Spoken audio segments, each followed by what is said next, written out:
వీళ్ళకి ఇవ్వాలని ఉండదు. బీసీలకు న్యాయం జరిగితే ఫస్ట్ ఇంకోరండి మాధవరెడ్డి ఎవరండి? వాస్తవానికి ఇప్పుడు కోర్టుకు పోయిన మాధవరెడ్డి కూడా రెడ్డి జాగ్రత్త సంబంధించిన వ్యక్తి. ఏదైతే రేవంత్ రెడ్డికి అత్యంత ఆప్తుడు. ఈ విధంగా ఈ ముగ్గురు మాత్రమే అడ్డం పడ్డారు తప్ప ఒక్క పేరు చూపెట్టండి. వాస్తవంగా చెప్తున్నా, లైవ్ లో అడుగుతున్నా, కాంగ్రెస్ సంబంధించిన ఒక వ్యక్తి. అదే విధంగా రామ్మూర్తి గారు చెప్పండి.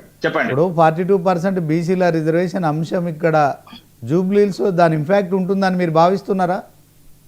నేనేమంటున్నా, ఇప్పుడు ఇది ప్రత్యేకమైన సందర్భం అండి. ఏంటంటే ఇప్పుడు మనం శవాల మీద పేలాలు ఏరుకోవద్దు. ఎందుకంటే అక్కడ జరిగిన విషయాన్ని కూడా వాస్తవంగా మా బీఆర్ఎస్ పార్టీగా, ఎందుకంటే మేము ఎప్పుడైనా కూడా చనిపోయిన దగ్గర కొన్ని వీళ్ళు కార్పొరేటర్ చనిపోయినా కూడా మేము పోటీలు చేయకుండా పక్క వైదొలిన పరిస్థితులు ఉన్నాయి. ఎందుకంటే ఆ కుటుంబాన్ని ఆదుకోలేక 3 సార్లు ప్రజాసేవ చేసిన వ్యక్తి మాగంటి గోపీనాథ్ గారు. ఆ కుటుంబం నుంచి వాళ్ళ భార్యను నిలబెట్టాం. వాస్తవంగా సానుభూతి అదే విధంగా మానవత్వం ఉన్న వాళ్ళైతే కష్టంగా తప్పుకుంటారు. కానీ చనిపోయిన 10 రోజులు కాకముందే 2 పార్టీలు వాళ్ళని నిలబెడతాం వీళ్ళని నిలబెడతాం అని కుసంస్కారంగా మాట్లాడారు. సరే 10 రోజులు అయిపోయిన తర్వాత మీరు రాజకీయాలు చేసుకోవచ్చు, కానీ 10 రోజులు దినాలు కాకముందే వీళ్ళ దినాలు వాస్తవంగా చెప్పాలంటే అనద్దు కానీ పోనీ. నేనేమంటున్నా అంటే ఇప్పుడు కాంగ్రెస్ మిత్రుడు మాట్లాడిన కూడా కొన్ని చెప్తా. ఎందుకంటే అయితే బీఆర్ఎస్ పార్టీ ఏం చేసింది అంటే ఇప్పుడు ఇంతకు ముందు కూడా చెప్పిన వాస్తవంగా మేము దేశంలో లేకుండా పోతలేమండి. కాంగ్రెస్ పార్టీ దేశంలో లేకుండా పోతుంది. హిమాచల్ ప్రదేశ్, కర్ణాటక, అదే విధంగా తెలంగాణ, ఈ 3 రాష్ట్రాలు ఉన్నాయి. ఈ 3 మూసుకోకుండా చూసుకోండి. అదే విధంగా ఏదైతే దేశంలో ఒక నిమిషం ఆగండి, మొత్తం మాట్లాడండి. దేశంలో 3 రాష్ట్రాలు ఉన్న పార్టీతోని, అదే విధంగా దక్షిణ భారతదేశంలో 3వ స్థానం ఉన్న బీజేపీ పార్టీతోని నంబర్ 1 పార్టీ ఏదైతే తెలంగాణ గుండెల్లో ఉన్న పార్టీ ఏదైతే బీఆర్ఎస్ తో పోరాటం జరుగుతున్నది. అదే విధంగా 2 సంవత్సరాలు ఏదైతే ఇప్పుడు వాస్తవంగా మాట్లాడుతూ మేము 2 సంవత్సరాల సోమాజిగూడ కానీ ఎర్రగడ్డ కానీ స్లమ్లలో ఇప్పుడు తిరుగుతున్నాం. ఇప్పుడు ఎలక్షన్లు ఉన్నాయి కాబట్టి తిరుగుతున్నారు. ఎలక్షన్లు ఉన్నాయి ఆడికి పోతే మేము ఆశ్చర్యపోయినాం. లైట్లు లేవు, అవి లేవు, ఇవి లేవు అని మాట్లాడు. దుర్మార్గులారా, ఎక్కువ కాలం పాలించింది మీరే. మేము వచ్చిన తర్వాత తెలంగాణ ఎట్లా అభివృద్ధి అయింది? ఏ విధంగా మీరు జీరో బల్బ్ వేసిన తెలంగాణకు ప్రతి స్ట్రీట్ లైట్ ఎల్ఈడీలు వేసినాం. ఎల్ఈడీలు ఇప్పుడు వాళ్ళు ఇచ్చినామని చెప్తారు. నేనేమంటున్నా అంటే ఇప్పుడు బీజేపీ అంటారు మేము ఎల్ఈడీ మేము ఇచ్చినామంటారు. నేనేమని చెప్తున్నా, ఓపెన్ గా మాట్లాడుకుంటే తెలంగాణను గ్రామాల నుంచి నగరాల వరకు 36 బ్రిడ్జిలు కట్టినాం. హైదరాబాద్ లో మీకు కనబడతలేవా? హైదరాబాద్ ఏ విధంగా చేసినామని మీకు కనబడతలేదా? ప్రతి చెరువును సుందరీకరణ చేసిన మీకు కనబడతలేదా? ఐటీలు కనబడతలేవా? మీకు ఇంకోటి ఏంటంటే బస్తీ దవాఖానలు కనబడతలేవా? మీరు ఓటు బ్యాంకు లాగానే వినియోగించుకున్నారు తెలంగాణను. వాస్తవంగా తొలి దశ ఉద్యమంలో 369 మందిని చంపింది. దాని తర్వాత మళ్ళీ దశ ఉద్యమంలో జరిగిందే మీ మీద పోరాటం. ఇక మీరు మాట్లాడితే ఎట్లా అండి?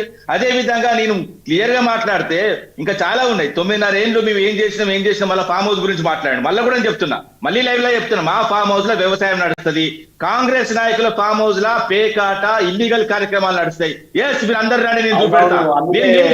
నా సొంత ఖర్చులతోని మిత్రమా, కాంగ్రెస్ మిత్రమా, నా సొంత ఖర్చులతోని నువ్వు 5 పైసలు పెట్టవలసిన అవసరం లేదు. నా సొంత ఖర్చులతో తీసుకొని పోతా. నిన్ను ఫామ్ హౌస్ లో ఏం నడుస్తుందో చూపెడతా. అదే విధంగా మీ ఫామ్ హౌస్ లో పేకాటను దొరకబట్టిస్తా, ఇల్లీగల్ కార్యక్రమాలు దొరకబట్టిస్తా. లేకపోతే శాశ్వతంగా నేను రాజకీయాన్ని తప్పించుకుంటా. నువ్వు చేస్తావా? నీకు దమ్ముందా?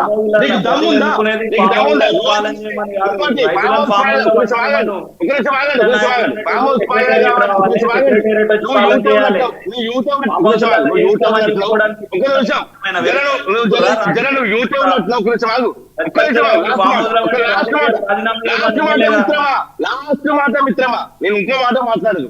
నువ్వు యూత్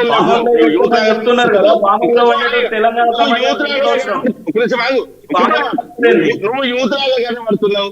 నీ యూత్ కాంగ్రెస్ సంబంధించిన అఫీషియల్ హ్యాండిల్ లో ఫామ్ హౌస్ పాలన కావాలా లేకపోతే ప్రజాపాలన కావాలంటే జనాలు చెప్పుతోని కొట్టి మాకు ఫామ్ హౌస్ పాలన కావాలని క్లియర్ చెప్పిళ్ళు. ఇక అబద్ధాలు ఆడితే ఇక మీకు తెలంగాణలో రాంబాబు గారు, రామ్మూర్తి గారు ఏ విధంగా సమాధి చేసిందో, ఏ విధంగా సంపిల్లో మీ పార్టీని కూడా జీవ సమాధి చేస్తాం ఈ తెలంగాణ మీద. రైట్, రామ్మూర్తి గారు. తెలంగాణ ఉద్యమకారులకు ద్రోహం చేసిందని స్వయాన చెప్పింది ఎవరు? పేరు వచ్చిందా మీతోనే? కొట్లాడిందా మీ మీద కొట్లాడితే ఉద్యమకారులు మీ మీద కొట్లాడితే అప్పుడు ఇందిరాగాంధీ తర్వాత సోనియా గాంధీ. అదే బ్రదర్, ఉద్యమకారుల పేరు వచ్చింది. ఉద్యమకారులను పేరెట్లు వస్తుంది. ఎవరి మీద కొట్లాడుతుంది? ఎవరి మీద కొట్లాడి తెలంగాణ సిగ్గుండాలి మాట్లాడడానికి. ఏం మాట్లాడతారు? ఇప్పటిదాకా మీరు మాట్లాడుతా అంటే సహించుకుంటున్నా. మధ్యలో మాట్లాడలేదు. మధ్యలో మాట్లాడడం సంస్కారం కాదు. నా టైంలో నువ్వు రావడానికే తప్పు. ఫస్ట్ నువ్వేం మాట్లాడుతున్నావు? మొదటిసారి అడగత్తే నేను చెప్తానా, మిమ్మల్ని తొక్కి పడేసే రోజులు వస్తున్నాయి. రాజు పెట్టుకోండి, తెలంగాణ నేల మీద చేతి గుర్తు కొట్టారంటే చెయ్యి నరుకునేది వస్తారు జనాలు తప్ప చేయి గుర్తు కొట్టారు. ఇల్లు గుల కొడతారు, మహిళల చాకరీ మీద కాళ్ళు వేస్తారు, ఆశా వర్కర్లు చీరలు లాగుతారు. మీరు మనుషుల ఆఖరికి కొండారెడ్డి పిల్ల సర్పంచ్ చంపేస్తారు. మీ పార్టీ మీరు ముఖ్యమంత్రి అరెస్ట్ అసలు ఫస్ట్ బాండ్ ఓవర్ చేయవలసింది రేవంత్ రెడ్డి అన్నదమ్ములను. రాష్ట్రంలో మొదట బాండ్ ఓవర్ చేయవలసింది రేవంత్ అన్నదమ్ములను. వాళ్ళని చేయండి. పోలీస్ డిపార్ట్మెంట్ నిజంగా చెప్పాలంటే చట్టానికి, న్యాయానికి, ధర్మానికి కనబడిన 4వ సింహం. రామ్మూర్తి గారు చెప్పండి. రాజ్ కుమార్ గారు సార్, ఇక్కడ వారు మాట్లాడేది మేము ఒకటే చెప్తున్నాం. ఉద్యమకారుల అంశాన్ని తీసుకొని వచ్చింది కాబట్టి నేను చెప్తున్నా ఒక మాట. అన్న రామ్మూర్తి అన్న, ఉద్యమకారులకు సంబంధించి కవితక్క గారు మొన్న ఏం చెప్పిండ్రు, అమరవీరుల స్తూపం ముందే చెప్పిండ్రు. ఉద్యమకారులకు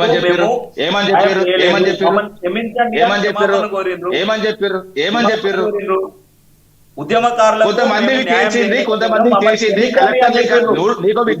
నీకు విషయం తెలియదు. చెప్తా 500 మందికి న్యాయం చేస్తాం. ఇంకా మిగతా వాళ్ళు కూడా 33 జిల్లాల నుంచి కలెక్టర్ సమీకరించాలి. సమీకరించే క్రమంలో మీరేం చేసిండ్రు? మీరేం చేసిండ్రు? రామ్మూర్తి గారు 55 ఏళ్ళు మీరు పరిపాలన చేశారు. తొలి దశ ఉద్యమం 360 మందికి ఏం చేసిండ్రు మీరు? రామ్మూర్తి గారు మీరు ఆగండి. రాజ్ కుమార్ గారు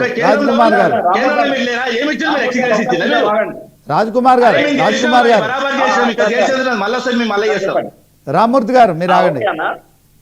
రామ్మూర్తి అన్న ఓకే, ఒక్క నిమిషం నేను ఎలా మాట్లాడాం. రాజ్ కుమార్ గారు ఒక మాట.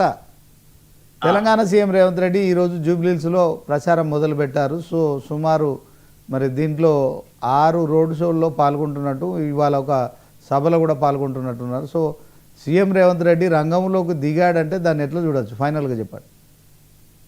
ముఖ్యమంత్రి గారు ఆయన రంగంలో దిగడం అనేది ఆయన ఒక 6 నెలలు ఇంకెక్కడ వేరే ప్రాంతం నుండో లేకపోతే ప్రజలకు కనబడకుండా ఇంకో భవనంలో ఉండి బయటికి రావడం లేదండి.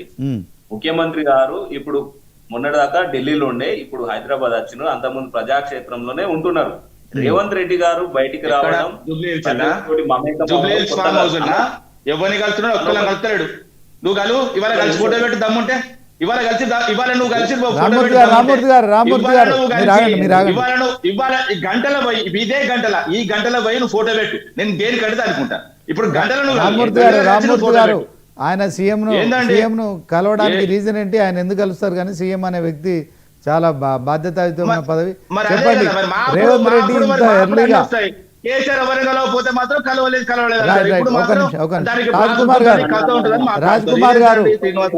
రాజ్ కుమార్ గారు ఇంత ఎర్లీగా రేవంత్ రెడ్డి ప్రచారంలో దిగడానికి కారణం ఏంటి చెప్పండి?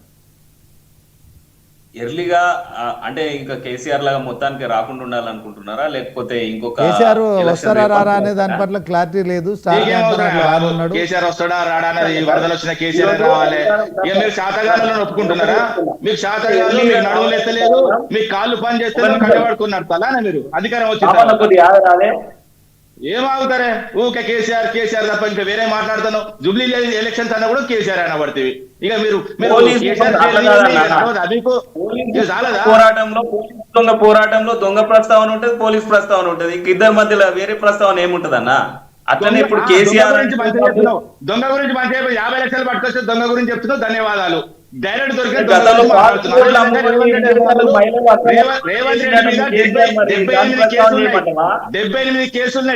కేసుల దొంగ గురించి మాట్లాడుతున్నారు. ధన్యవాదాలు. మా మీద ఒక కేసు లేదు. మొత్తం ల్యాండ్ మాఫియా గురించి. సో మొత్తానికి డిబేట్ లో పాల్గొన్న రామ్మూర్తి గారు, అలాగే పొలిటికల్ అనలిస్ట్ పాపారావు గారు, సునీత గారు, బీజేపీ నాయకులు,